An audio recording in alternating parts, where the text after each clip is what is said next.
إن الله وملائكته يصلون على النبي يا أيها الذين آمنوا صلوا عليه وسلموا تسليما اللهم صل على محمد وعلى آل محمد كما صليت على إبراهيم وعلى آل إبراهيم إنك حميد مجيد اللهم بارك على محمد وعلى آل محمد كما باركت على إبراهيم وعلى آل إبراهيم إنك حميد مجيد الله الرحمن الرحيم الحمد لله رب العالمين الرحمن الرحيم مالك يوم الدين إياك نعبد وإياك نستعين اهدنا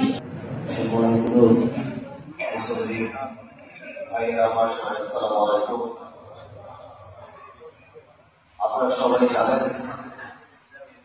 বাংলাদেশের তিনবারের সফল প্রধানমন্ত্রী বাংলাদেশ জাতীয়তাবাদী দল বিএনপি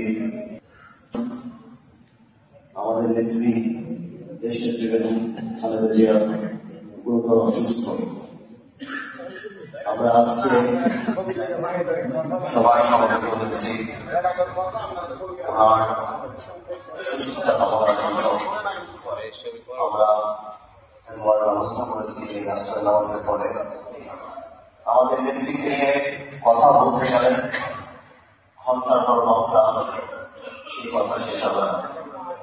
আমি শুধু একটা কথাই বলি, দেশনেত্রী বেগম খালেদা জিয়া এটাই প্রমাণ করে যে একটা মানুষ সততার সাথে রাজনীতি করলে, মানুষের জন্য আত্মত্যাগ করলে, নীতির সাথে আপোষ না করলে, কোন অন্যায়ের সাথে আপোষ না করলে কিভাবে কোটি কোটি মানুষের হৃদয়ে জায়গা করে নিতে পারে। আজকে বাংলাদেশের প্রত্যেকটা আনাচে কানাচে, এমনকি যারা জাতীয়তাবাদী শক্তির সাথে রাজনীতিও সম্পৃক্ত নয়, বিভিন্ন ধরনের পেশা, সব ধরনের মানুষ প্রত্যেকটা জায়গায় আজকে আমাদের দেশনেত্রী বেগম খালেদা জিয়ার জন্য দোয়া করছেন। বাংলাদেশ থেকে কেমন মুখ্যমন্ত্রী গিয়েছেন এই অসুস্থতার খবর যখন চলে গিয়েছে। আমরা দোয়া করি আল্লাহর কাছে